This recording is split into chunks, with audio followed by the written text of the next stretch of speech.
Nasa atin lang linya ngayon and we say thank you kay Secretary Renato Siludum ng Department of Science and Technology. Secretary, maganda umaga po. Salamat sa panahon. Hopefully, nandito na po siya, Sec Renato Solidum ng DOST. Hello?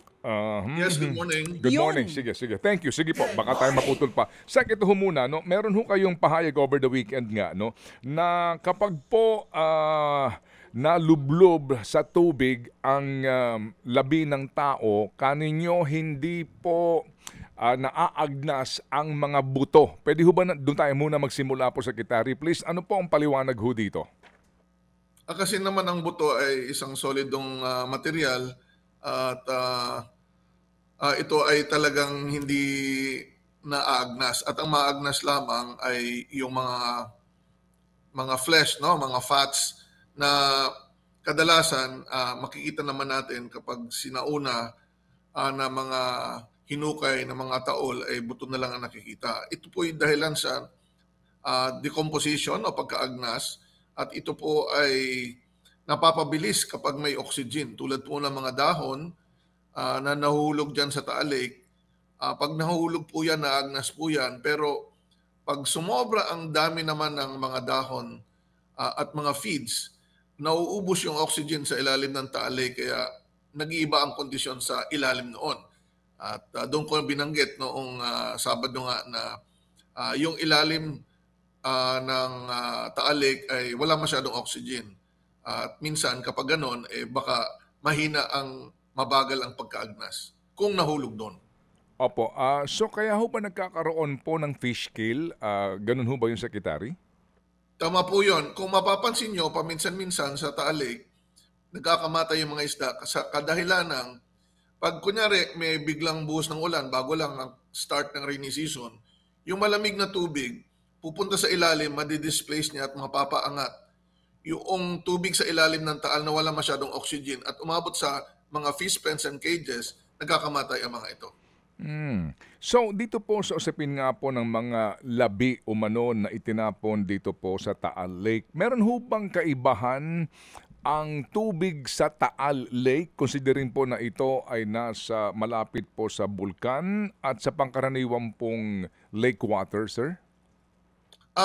Hindi naman acidic ang tubig sa Taal Lake kahit nandoon sa gitna niya ang Taal Volcano. Yung main crater ng Taal Volcano, yun po yung acidic. Pero wala naman pong significant o malaki ang exchange ng tubig sa main crater ng Taal Lake. Kaya wala naman pong problema pagdating sa acidity ng Taal Lake. Normal lang po yan. Opo. Considering din po na nakailang putok na ang Bulkang Taal, yun ho bang abo na nanggagaling sa Bulkang Taal at ito po ay dumada po sa Taal Lake? Eventually ho ba nababa po itong abo na ito at wala ba itong epekto rin doon po sa quality of the water, sir? Well, kung sa unang sabog ng bulkan, depende yan sa dami ng abo, siyempre magkakaroon ng konting acidity. Pero malaki po masyado yung lawa para maapektuhan and with time, bumabalik sa yung normal. Kaya madalas po, kung kahit sumabog ang bulkan, wala namang namamatay na isda. For example, sa 2020 eruption. Okay, so dito nga po sa usapin po ng mga missing sa Bungero, Secretary, ano ho ang mga kondisyon sa Taal Lake kapag ito po ay naandun na sa bed, no, mismo yung pinaka ibaba nito pong ng itong lawang ito, at ang report nga po mga higit 150 meters ang lalim nito. Kung naandun ho yung labi, ano po ang mga possibility sa kondisyon nito ngayon after about 4 years na o almost 4 years? Well, kasi on the average, 100 meters ang lalim ng Taal Lake. Ang pinakamalalim niya, 172 something. So pagdating po doon sa baba, kung ang tatanong natin ano kaya ang kondisyon ng katawan, siyempre yung buto most likely nandun.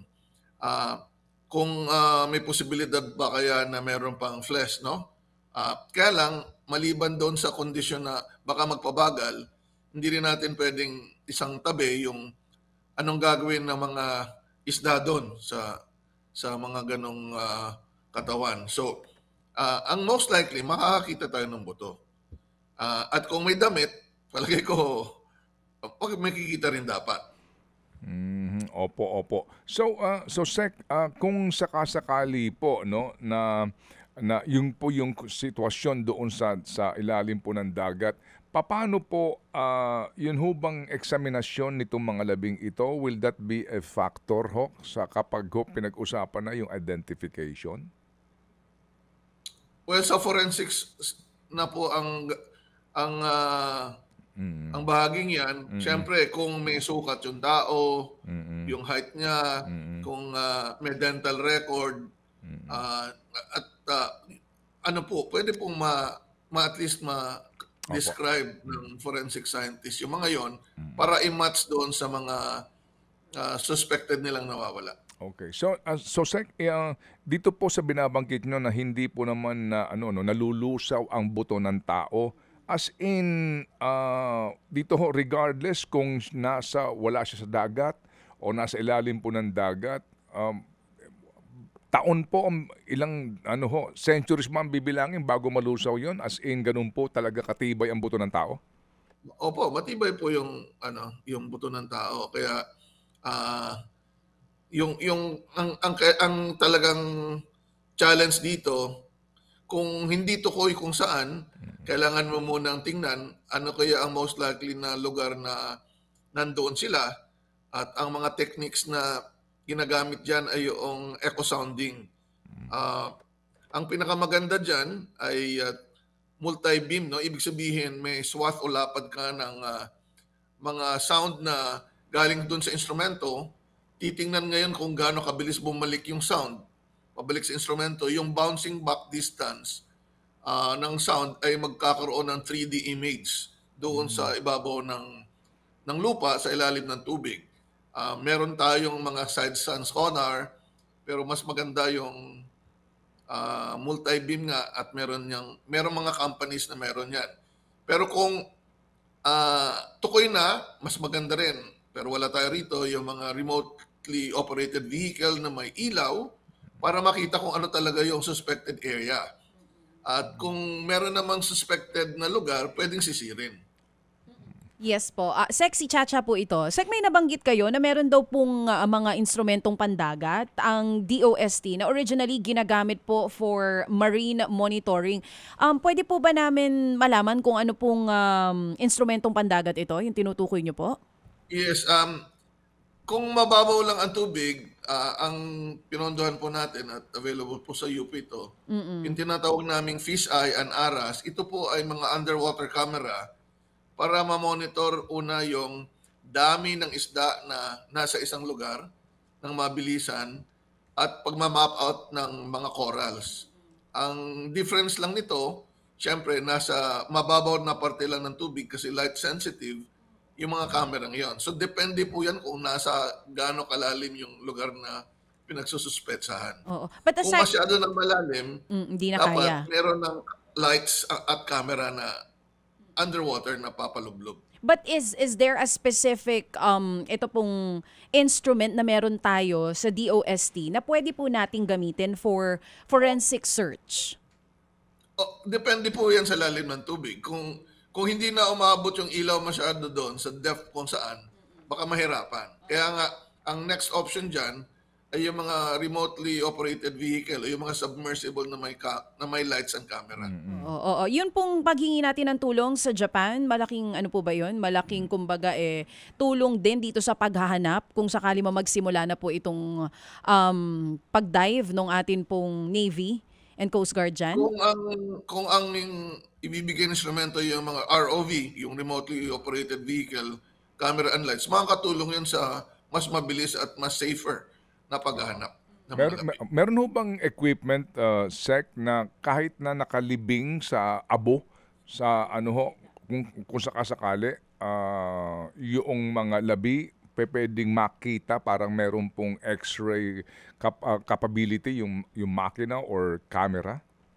Ito po yung imaging na sinasabi ko kanina, yung multi-beam echo sounder. Kasi ang mangyayari po niyan may 3D image. So magkakaroon ng hugis po na mai-image doon sa instrumento. Kaya kung buto ng tao, syempre may image na ganon. Madi-differentiate naman yung image na yun sa ibang mga bagay na nasa ilalim ng tubig. Oo. Pero sa lawak ng Taal Lake and even yung government officials natin are saying na hindi talaga natin alam kung saan exactly dyan. But with the technologies that we have at yun sa tulong ng Japan, possible po kung sakali mang may itinapon sa Taal Lake, kahit ganun kalawak, may makikita po talaga? Well, kung susuyurin talaga, matagalan. Ganito ang sitwasyon. Kung walang suspected area, ito po yung sequence niyan. Ima-map out po yung ilalim ng lawa. May iba-ibang instrumento, yung sub-bottom profiler. Malalaman naman kung may mga layers o may umbok. Kung may umbok, baka suspect mo. Baka nagkaroon ng mga pagpatong ng hindi lang mga abo. O baka lumubog na bangka. So, ang mas maganda ngayon, papasadahan mo ng multi-beam echo sounder para i-image yung mga nasa ilalim talaga. Pero ito ay pang matagalan na susuyurin. Okay. Ang pinakamabilis, kung may suspected area dyan, pwede mo munang i-survey, and then kung may suspected na pwede mong i-dive o di kaya ay kung merong makukuhang remotely operated vehicle or drone na may ilaw and camera, mas madali yun. Pero yung sinasabi niyo pong pangmatagalan na search ito, gaano katagal po yan bago tayo may makita? Well, depende po yan. Kasi una-una, ang dami mong fish cages dyan sa Taal. Kasi isasakay mo yan sa bangka eh. So navigationally, may mga impediment. So, kumbaga po, Sec, no, realistically, itong mga divers natin, napakahirap, no, yung sila lang ang sisisid, nang walang ayuda dito sa mga equipment na ito. Parang ganun po sitwasyon na Secretary. Yes. Unless may suspected area na sila. Unless Okay. na may suspected fish cage or fish pen sila. Okay. Unless po mayroong magkapagsasabi na most likely dito, maaari silang mabakasakali na sumisid. Opo, at doon nga magkakaalaman. Pero talagang napakalaking tulong. Opo, good. Bago mag-dive, meron ng mga survey o di kaya yung remotely operated vehicle na titingin muna.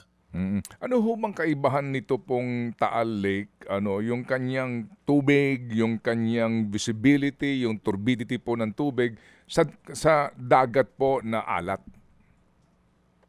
Well, dahil ang Taal Lake ay kulob, wala siyang masyadong outlet, Ted, ang outlet lang niya yung Pansipit River na after the 1754 eruption ng Taal Volcano ay bumabaw. Kaya ang murky ang ilalim ng Taal Lake, kaya nga nagkakaroon tayo ng pagkawala ng oxygen sa ilalim kasi yung lahat ng dumi napupunta dyan sa lawa mula sa bundok, mula sa fish cages, fish pens, ng mga feeds, dyan nabubulok, parang trap na siya. Kaya yung talagang kaibahan, yung oxygen level niya sa ilalim, paminsan ay wala. Ang tawag namin ay reducing environment, naubusan ng oxygen. Kaya meron niyang amoy asupre pag inangat sa lupa at namamatay yung mga isda. Yan yung malaking kaibahan ng Taal Lake. Opo. Ngayon po kasi na may babala mismo yung FIVOLS Director sa posibilidad na pumutok ang bulkan. Ano po ang danger nito habang may mga naghahanap po tayong divers o kaya po makina na ating inilulubog sa lawa po ng Taal? Base po sa babala, ang ina-expect dyan kasi yung signal na nakikita ay kapareho prior to the June 16 phreatic explosion. Confined lang mainly yan sa Volcano Island. At kung ang karamihan po ng mga fish pens and cages ay sa opposite side, sa mainland side, palayo-layo na rin po yun. At wala rin namang epekto sa makina na ilulublob sa tubig. Opo. Kapag ba pumutok yung bulkan, wag naman po sana mangyari habang may diver na sumisisid sa ilalim, may paggalaw ho ba yung tubig din doon? Wala naman po kung mahina lang ang explosion. Kung very explosive yung eruption ng Taal Volcano at talagang may deposito na ibinuga, yung volume ng abo na babagsak ngayon o gugulong papunta sa lawa, nagkakaroon po ng alon doon sa ibabaw. Opo. Yung parang tinatawag naming lake water oscillation. Sumasayaw po yung tubig. Minsan parang alon na malaki. Opo. Yung ashfall po siguro ang delikado, Secretary, kung sakasakaling magbuga po ng napakaraming debris ang Taal Volcano. Opo, sa kalusugan ng mga taong nasa paligid. Pero sa kasalukuyan, hindi naman po ina-expect ng DOST FIVOX na magkakaroon ng major explosion. Minor lang kung sakali o di kaya ay pagbuga lang ng gas at konting tubig at konting abo. Opo. Meron pong binabanggit ngayon ang kagawaran ng katarungan sa posibilidad na baka this week daw po mangyari ang pagsisid, no, sa Taal Lake. Meron na bang ugnayan po ang DOJ sa inyong tanggapan para po sa mga kaukulang gamit na available ngayon from DOST? Wala pa po, pero nabanggit ko na rin po sa kanila yan. Kasi ang tingin ko, kung ganun po ang schedule nila, alam nila kung saan nila sisisirin. Okay, opo. Sige po. Pero ngayon po so far naman, yung mga gamit na binabanggit po ninyo na available, sa pagkakaalam po ninyo, ito po ay hawak na po o kaya may ugnayan na direktamente sa mga taong may hawak ng equipment? Meron po silang pag-ipaugnayan sa DNR kasi meron ding instrumento ang DNR. Pero yung sinasabi ko multi-beam, wala po kaming hawak nun. Pero meron po sa pribadong sektor. I see. Okay, sige po. Sir, kapag ho naman po ang mga labi ng isang tao ay inilibing, kumbaga sa lupa, anong kaibahan po ng nito, decomposition po nito kumpara sa tubig? Parang buto makikita nyo pa rin naman po yung buto eh. No? So, essentially, kung bago lang yan, wala siguro masyadong difference. Opo. Kapag ganun din po yung haba ng panahon, 3 taon, definitely po yung buto nandiyan yun, ano? Nandyan po yan. Opo. Ang ano lang, syempre, yung mga, kung may kasamang damit, baka makikita pa yon. Opo. Sige po. So, sir, salamat po na marami sa inyo pong panahon. Pahabol lang po ito. Ito pong binabanggit na manga prediction na mega quake. Can you just clarify again, sir? Ano po itong masasabi po ninyo dito na mayroon pong mga prediction tungkol po sa the big one na tatama po sa Pilipinas? Well, yung manga prediction sa Japan po nalindol yon dapat noong July 5. No? At ito po ay sinasabi nga na baka mangyari. Ang pwede po natin sabihin, wala pa pong scientificong pamamaraan na magsabi exactly ng eksaktong oras, kasama siyempre yung araw, no, yung date, para magsabi tayo na mangyayari yung isang malakas na lindol. Pero kapag kahandaan po ang ating pag-uusapan, tukoy naman po natin ang iba't ibang mga faults o earthquake generator sa Pilipinas at meron po tayong iba-ibang earthquake scenario. Bawat lugar, bawat rehiyon may iba-ibang earthquake scenario. Sa Metro Manila, ang tinagurian ng earthquake scenario na mapaminsala ay the big one na posibleng manggaling sa pagkilos ng West Valley Fault o di kaya ay yung Manila Trends. No? At ito po ay ginagamit na senaryo para mapaghandaan ng tama dito sa Kamaynilaan at karatig na probinsya.